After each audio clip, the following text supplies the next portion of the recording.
Episode 11 ini semakin menegangkan. Waktu Shin Wo-yo yang makin sedikit, dan Lee Dam yang terikat benang merah dengan Seon Wo. Episode 11 ini dimulai dengan langkah kaki Lee Dam yang terhenti seolah-olah ada yang memaksa menahan. Ia mendekati Seon Wo. Lee Dam menawarkan mencari supir pengganti Seon Wo, namun Seon Wo tak mau. Seon Wo pun jatuh di pelukan Lee Dam. Lee Dam lalu mencarikan taksi untuk mengantar Seon Wo pulang. Shin Wo-yo melihat mereka dari jauh. Setelah mengantar Seon Wo ke dalam taksi, Lee Dam pulang berjalan kaki bersama Wo-yo.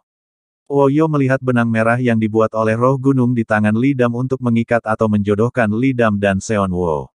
Dalam hatinya, Wo-yo menenangkan diri dan mengatakan pada diri sendiri bahwa itu bukan apa-apa. Ia berpikir takdir seseorang tak mungkin sesederhana itu. Lee Dam bersiap-siap pergi ke rumah Wo-yo. Ia terlihat girang sampai-sampai adiknya berkata sepertinya Lee Dam akan bertemu pacarnya. Namun adiknya mengira orang yang akan ditemui Lee Dam adalah Seon Wo, padahal Wo-yo. Sementara itu, Jae Jin terbangun dan bingung karena berada di hotel bersama Hye Sun. Jae Jin lalu teringat semalam ia mabuk dan pingsan di hadapan Hye Sun. Shin Wo-yo membereskan rumah dan menyiapkan banyak makanan di kulkas untuk menyambut kedatangan Lee Dam. Saat tiba di depan rumah Wo-yo, Lee Dam tertahan oleh benang merah roh gunung. Ia terhenti karena ada telepon dari seseorang mengabarkan bahwa terjadi sesuatu pada adiknya, sehingga Lee Dam tak jadi masuk ke rumah Wo-yo, dan langsung pergi. Ia mengirim pesan pada Wo-yo bahwa tak jadi datang, dan Wo-yo pun kecewa. Lee Dam mendatangi adiknya di kantor polisi. Ternyata adiknya tak sengaja merusak skuter milik seseorang. Tahu siapa pemilik skuter itu? Ternyata adik Seon Wo. Sungguh kebetulan ya. Adik Lee Dam lalu berkata, busur panahnya dirusak oleh pemilik skuter itu. Setelah itu, Seon Wo datang sebagai wali adiknya. Kasus mereka pun terselesaikan. Adik Lee Dam merasa senang karena bertemu Seon Wo. Ia bahkan menyebut Seon Wo dengan panggilan, kakak ipar, yang langsung ditepis Lee Dam dengan mengatakan bahwa ia sudah punya pacar. Setelah adik mereka pergi, Seon Wo minta maaf atas kejadian semalam, di mana ia mabuk. Hye Sun menceritakan tentang benang merah pada Wo-yo. Ia mengatakan, saat benang merah mengikat dua orang, mereka pasti akan mulai saling tertarik. Karena itu, pria dan wanita yang terikat benang merah pasti akan selalu bersama apapun yang terjadi. Saat Wo-yo bertanya apakah ada cara untuk menghentikannya, Hye Sun mengatakan sulit bagi seseorang untuk melawan takdirnya. Wo-yo lalu menceritakan bahwa Lee Dam dan Seon Wo terikat benang merah tersebut. Hye Sun tahu bahwa itu adalah perbuatan roh gunung. Hye Sun merasa kasihan pada Wo-yo. Wo-yo bertelepon dengan Lee Dam yang menceritakan bahwa adiknya menabrak skuter seseorang. Sehingga Lee Dam harus bekerja paruh waktu untuk memperoleh uang agar bisa memperbaiki panah adiknya yang rusak. Lee Dam berkata, untung saja pemilik skuter tersebut adalah adik Seon Wo sehingga semuanya aman. Sesaat Wo-yo terdiam mendengar nama Seon Wo.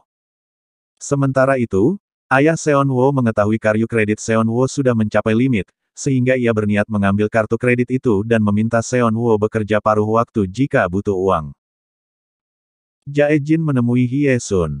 Jae Jin mengira ia melakukan hal yang tidak bersama Hye Sun saat mabuk kemarin. Ia merasa bersalah dan berkata akan bertanggung jawab. Namun Hye Sun, yang tidak tahu isi pikiran Jae Jin, mengira Jae Jin akan bertanggung jawab atas nilai tugas kencan mereka yang rendah. Bagi siapa yang benar-benar berkencan setelah tugas itu, akan mendapat nilai sempurna. Hye Sun lalu mengatakan pada Jae Jin agar mereka pura-pura berpacaran. Ia lalu mengunggah fotonya bersama Jae Jin. Orang-orang melihat dan mengira mereka benar pacaran. Lee Dam mengatakan pada Wo-yo bahwa Wo-yo kelihatan murung. Wo-yo mengatakan ia cemburu pada Seon Wo. Ia harus berpikir dan berusaha susah payah agar bisa dekat dengan Lee Dam. Sementara Seon Wo begitu mudah bisa dekat Lee Dam. Ia meminta Lee Dam tak lagi dekat-dekat Seon Wo. Seperti ditakdirkan selalu bertemu, Lee Dam dipanggil wawancara untuk menjadi pekerja paruh waktu di kafe milik paman Seon Wo. Saat itu, Seon Wo pun ada di sana untuk meminjam uang pamannya akibat diblokirnya kartu kredit oleh ayahnya. Alih-alih memberi uang, pamannya meminta Seon Wo bekerja paruh waktu di kafe itu. Lee Dam terkejut saat melihat Seon Wo di sana. Seon Wo pun mengatakan bahwa pemilik kafe itu adalah pamannya. Mereka berdua pun bekerja paruh waktu bersama di sana. Dalam hatinya, Lidam mempertanyakan diri sendiri entah mengapa selalu bertemu Seonwoo. Saat Lidam sedang bekerja, Woyo meneleponnya dan menawarkan untuk menjemput. Namun Lidam menolak karena ia takut Woyo melihat Seonwoo di sana.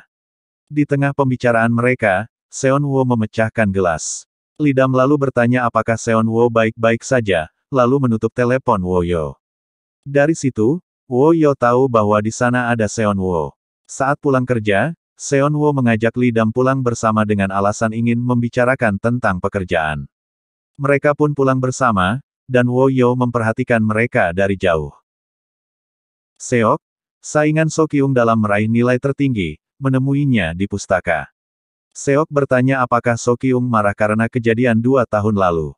Belum sempat Seok menyelesaikan ucapannya, Sokyung langsung pergi dengan alasan ada kelas. Sokyung menelepon Lidam dan baru tahu bahwa Lidam sekarang punya kerja paruh waktu. Saat ia akan menghubungi Jae-jin, ia melihat foto Jae-jin dan Hye-sun bersama dan mengaku pacaran. Ia merasa sedih karena kedua temannya punya rahasia, dan tidak seperti teman yang ia kenal. Ia lalu berkata dalam hati bahwa Seok adalah rahasianya, yang memberinya luka yang tak akan bisa sembuh. Lidam datang ke rumah Woyo. Ia membawa makanan dari tempat kerjanya. Namun sepertinya Woyo tak menyukainya. Woyo merasa kesal karena mengira Lidam akan menceritakan yang sebenarnya, namun ternyata hanya datang membawa roti. Padahal sebenarnya niat Lidam ke sana adalah untuk memberitahu yang sebenarnya. Akan tetapi karena melihat Woyo tidak dalam mood yang baik, ia mengurungkan niatnya. Tiba-tiba lampu rumah mati. Lidam tersandung dan mereka berdua terjatuh di lantai. Saat itu Lidam tak sengaja menyenggol Woyo hingga kelerengnya masuk ke perut Lidam. Woyo berniat mengambil kelereng itu. Namun ia takut akan menyerap energi Lidam. Akhirnya ia tetap mengambilnya. Setelah itu, Lidam akhirnya jujur menceritakan bahwa ia bekerja dengan Seonwoo. Awalnya Lidam ragu mengatakan karena tak ingin Woyo khawatir. Woyo pun mengatakan ia akan jujur pada Lidam. Ia menceritakan tentang adanya ikatan benang merah antara ia dan Seonwoo. Lidam berusaha tidak percaya pada hal itu. Saat Lidam bertanya harus bagaimana, Woyo mengatakan agar Lidam menyukainya lebih lagi. Hye-sun dan Jae-jin pergi kencan berdua. Saat itu, mereka bertemu mantan pacar Jae-jin.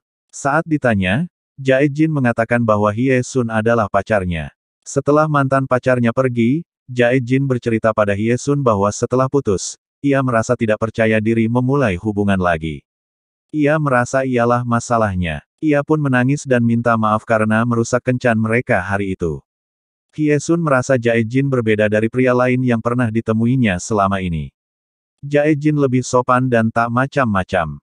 Ia lalu teringat pada dirinya sendiri yang selalu menjalani hubungan cinta sesaat. Hal itu membuat ia lupa bagaimana rasanya mencintai dan dicintai.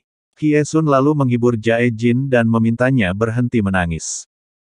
Saat menunggu kelas Woyo dimulai, seluruh bangku terisi penuh. Lidam terpaksa duduk di belakang. Kemudian Seonwoo duduk di sampingnya karena hanya tersisa kursi di situ. Lidam melihat benang merah nyata di tangannya. Saat ia ingin melepaskannya, ia terjatuh. Woyo ingin menolongnya namun seketika sekeliling Lidam terhenti. Ia melihat Woyo berdiri mematung. Saat Lidam mencoba berdiri, ia melihat roh gunung duduk tepat di depannya. Ia berkata, inilah yang terjadi jika Lidam mengacaukan takdir. Ia membuat Lidam tertidur dan membiarkan Lidam bermimpi tentang takdir yang disiapkan untuknya. Lidam bermimpi Seonwoo ada tepat di hadapannya. Seonwoo bertanya bagaimana keadaan Lidam, dan Lidam menjawab tidak apa-apa. Mereka berdua saling tersenyum. Kemudian Woyo yang mematung kembali bergerak dan berjalan menuju ke arah Lidam yang masih pingsan dan bermimpi tentang takdirnya bersama Seonwoo. Woyo melihat roh gunung masih duduk di hadapan Lidam. Roh gunung itu berkata, apapun takdir Lidam, Woyo harus menerimanya. Roh gunung pun memperlihatkan pada Woyo apa yang menjadi masa depan Lidam.